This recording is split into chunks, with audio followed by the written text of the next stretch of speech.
జిత్తులు మారిదానా ఏ పుట్టిందే నీకు? దాంది పెంకితనం. నీకేం పోయే కాలం వచ్చింది? మాట్లాడవేమి? మాట్లాడు.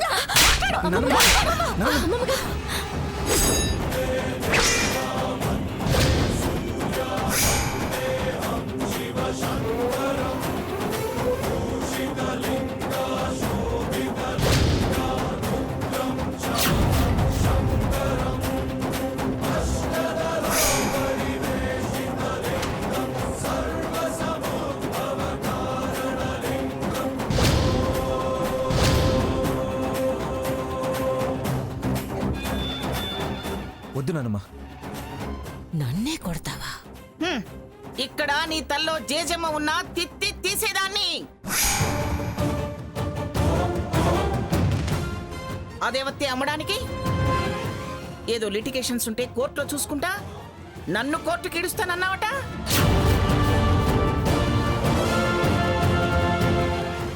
వంద జన్మలైనా నన్ను బయటకు లాగలేవే బుద్ధి తక్కువదానా.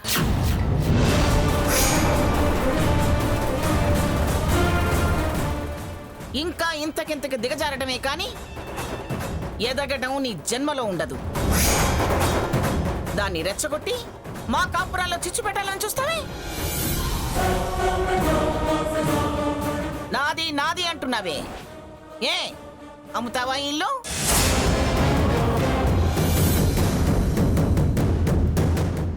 అమ్మి వ్యాపారం చేస్తావా? కాలు కుదురు లేదు, మాట అదుపు లేదు, నువ్వే వ్యాపారం చేస్తావే తింగరిదానా.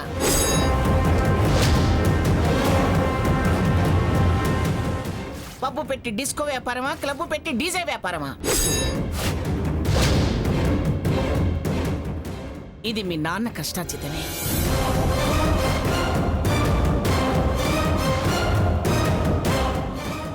దీన్ని అమ్మే హక్కు నీకు లేదు. పొండే పొండే అవతలికి.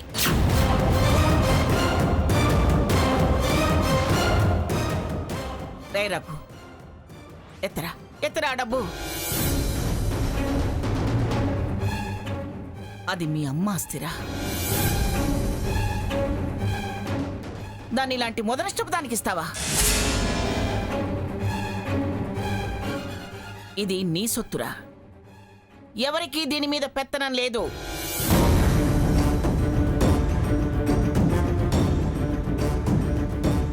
నీ డబ్బు నువ్వు తీసుకోరా రఘు, తీసుకో.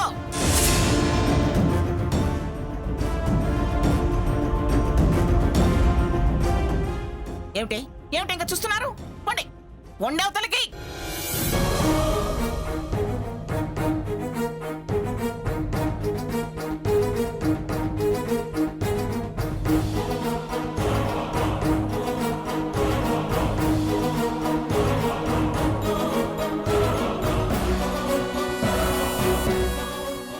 అమ్మమ్మ గారు, తను కూడా పిఠాపురం వారసుడే కదా.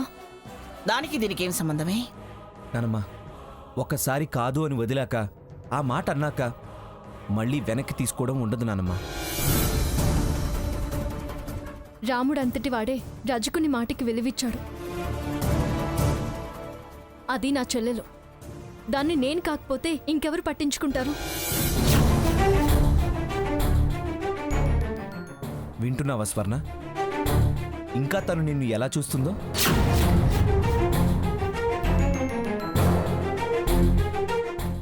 దానికి అలా అర్థం కాదే. సీత ఎడంకాలి చెప్పు మెడలో కట్టి ఊరేగించాలి. అమ్మమ్మ గారు, ఇదేం ఓవర్ యాక్షన్ రా బాబోయ్, చూడలేక చస్తున్నా.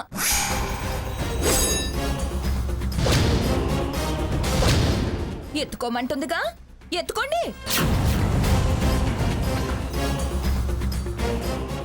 ఎత్తుకెళ్ళి ఎదగండి, నా చావేదో నేను చేస్తా. అవసరం లేదు. ఆ సొమ్ముని మళ్ళీ ముట్టం. అమ్మకానికి ఇళ్లు పెట్టి అమ్మా నాన్నల్ని బయటికి పంపించేదాకా వచ్చిన నీ అవసరం, నీ ఎదుగుదలని మేము ఆపేవాళ్ళం కాదలుచుకోలేదు. తీసుకో, నువ్వే తీసుకోవే. దిష్టి తీసి నీ మొహాన పారేశారు. తీసుకెళ్ళవే. అబ్బో, ఇది మా సొమ్మే కదా, తమరు చాటుగా ఇచ్చారు.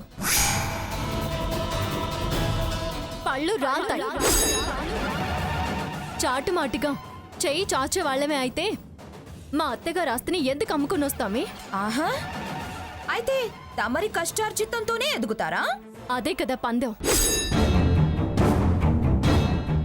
మాట తప్పం, పందెం ఓడం. అదే చూద్దాం.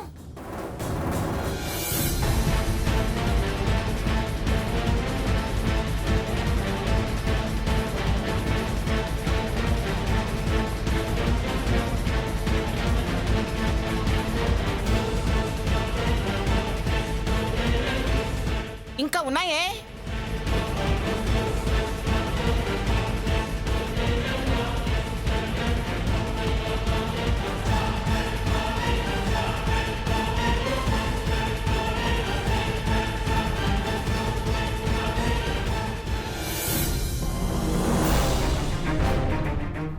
ఏమిటి సీత, మీ డబ్బు మీరు వదులుకోవటం ఏమిటి? ఇంకా టైం ఉందమ్మమ్మ గారు. ఆ దేవుడి అండ, మీ దీవెనలు, అమ్మా నాన్నల ఆశీస్సులు మాకున్నాయి. పైగా మాకు ధైర్యం ఉంది. అంతకంటే ఎక్కువగా కష్టం వచ్చినా సడలని ఆత్మవిశ్వాసం ఉంది. మా మీద మాకు నమ్మకం ఉంది.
అమ్మ ఆస్తి ఆదుకుంటుందని వెళ్ళాడు.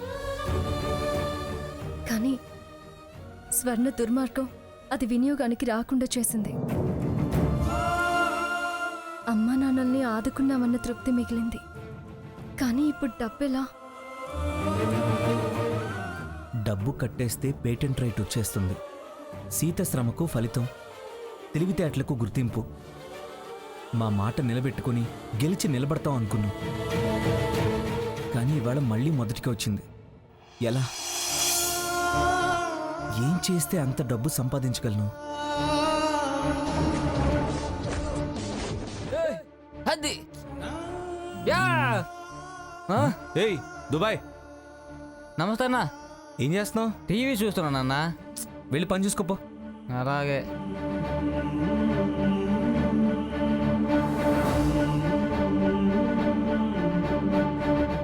ఎంత ఆలోచించినా దారేమీ కనిపించటం లేదు. ఏదో ఒక దారి తప్పకుండా దొరుకుతుంది అని తనే ధైర్యం చెప్పేది. కానీ ఇవాళ తనే ధైర్యం కోల్పోయినట్టు కనిపిస్తుంది.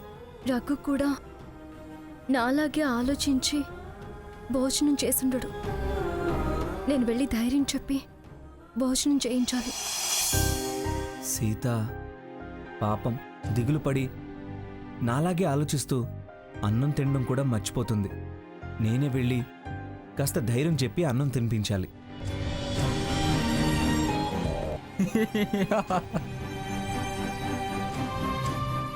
తమ్ముడు చూస్తా ఉండండి, వస్తాను. ఓకే అన్న.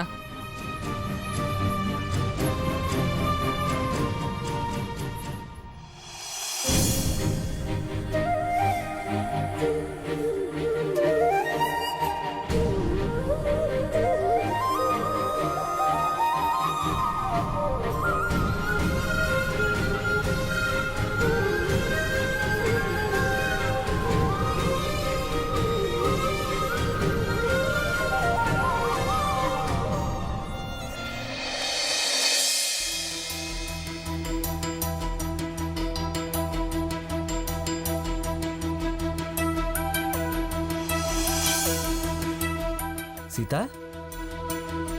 ఎక్కడికి సీత? నువ్వెక్కడికి వెళ్తున్నావు రఘు? నీ దగ్గరికే. నేను నీ దగ్గరికి బయలుదేరాను. దేనికి? నువ్వు ఆలోచనలో పడి ఆకలి మర్చిపోతావని. నేను అలాగే ఆలోచించి నీ దగ్గరికి వస్తున్నాను.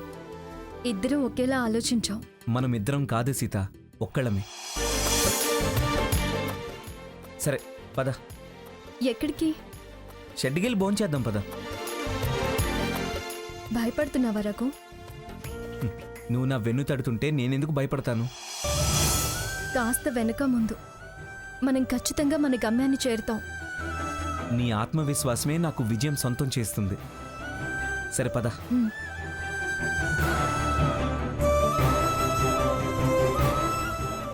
తొందరగా భోంచేసేద్దాం.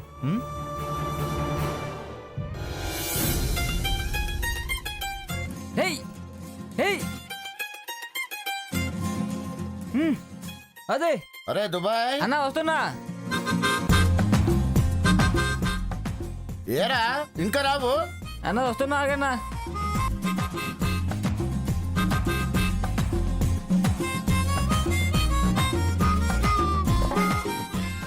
ఏయ్ ఏయ్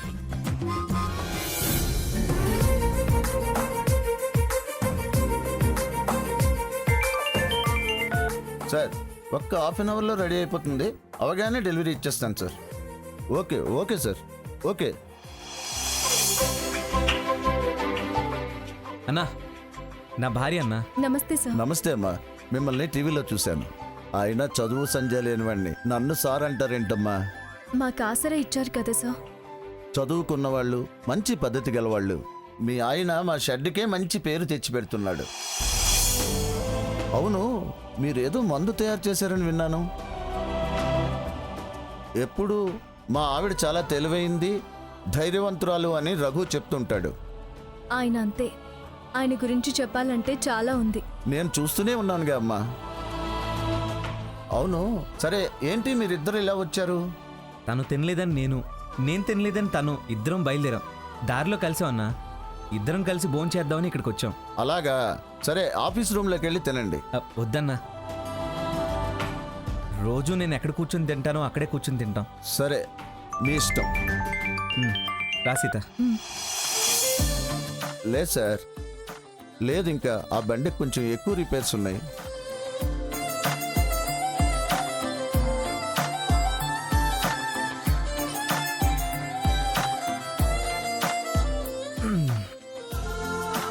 రఘు, హ్యాండ్ వాష్ చేసుకోవా? వే దుబాయ్, మర్చిపోయాను. తీసుకోండి అన్న. అవును, నువ్వు తిన్నావా? తినేసానన్నా. సరే వెళ్ళు.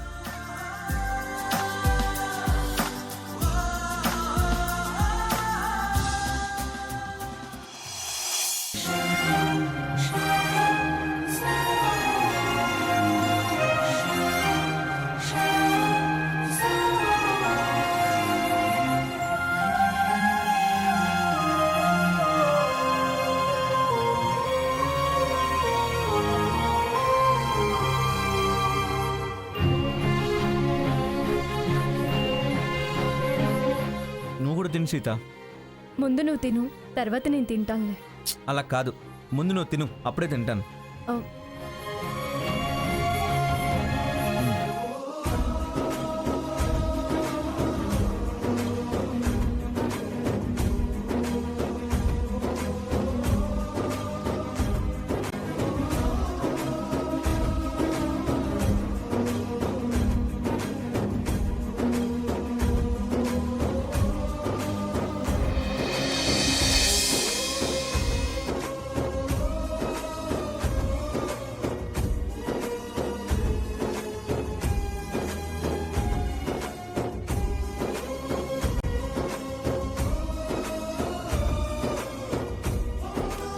జీ తెలుగు ఆధ్వర్యంలో సైకిల్ పోటీలు. ప్రముఖ సైకిల్ను కొత్తగా లాంచ్ చేయబోయే సైకిల్ ప్రమోషన్ కొరకు సైకిల్ పోటీలు. విజేతకు 10 లక్షల నగదు బహుమతి.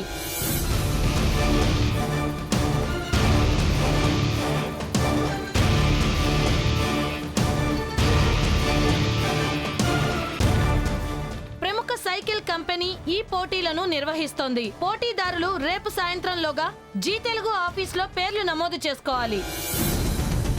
సీత సీత దారులన్నీ మూసుకుపోయాయి అనుకున్నాను, కానీ దేవుడు మన కోసమే ఈ దారి చూపించాడు. ఏంటి రఘు, నువ్వు పార్టిసిపేట్ చేస్తావా? అవును సీత, ఇది నీ కోసమే ఆ భగవంతుడు కల్పించిన అవకాశం. ఆ రోజు మీ ఇల్లు నిలబెట్టుకోవడానికి నీకు అవకాశం ఇచ్చాడు. ఇవాళ మన బతుకు నిలబెట్టుకోవడం కోసం ఈ దారి చూపించాడు. సీత, పద వెళ్దాం రా.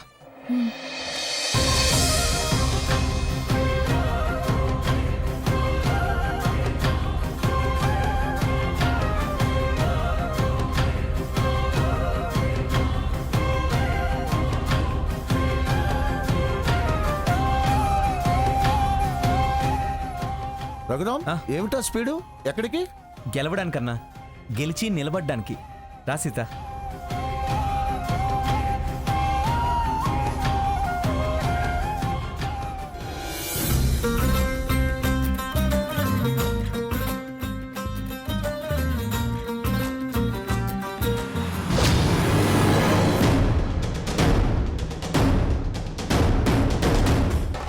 స్వర్ణ, మీ అక్కగారి చేతిలో జీ తెలుగు బ్రోచర్ని చూడవే. అంటే సైకిల్ రేస్ లో పాల్గొంటున్నాడే మీ బావా? దిగండి, చెప్తాను.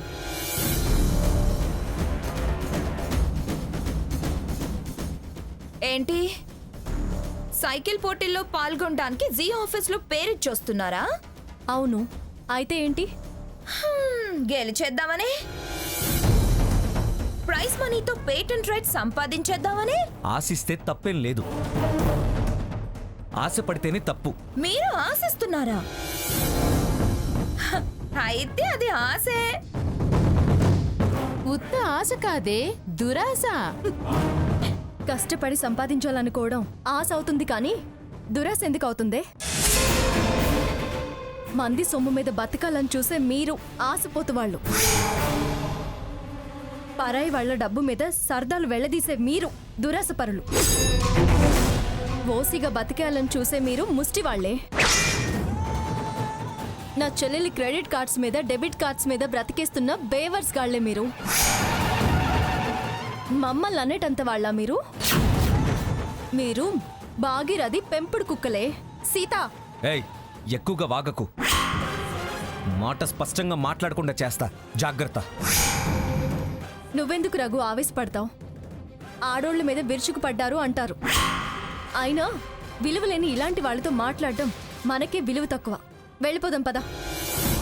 ఆ, వెళ్ళండి వెళ్ళండి. జయంబు నిశ్చయంబురా అని పాట పాడు. మా పెద్ద బావేమో సుభాష్ రాముళ్ళ సైకిల్ తొక్కుతారు. 10 లక్షలు గెలిచి పేటెంట్ సంపాదించి పారిశ్రామికవేత్త అనే కిరీటం పెట్టుకుని తిరుగుతాడు. చూడు, నేను కిరీటం పెట్టుకున్నా పెట్టుకోకుండా తిరిగినా మీలా తాగి తందనాలాడి అపకీర్తి మాత్రం తీసుకురాను. వీళ్ళ సావాసం పట్టి ఇంకా అలాగే తిరుగు.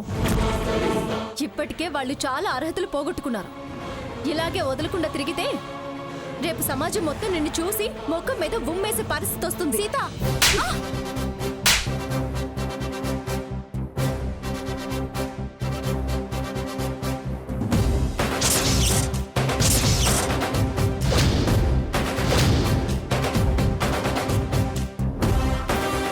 నా వెనకాల పుట్టిందనివి నువ్వు నన్ను పేరు పెట్టి పిలుస్తావే?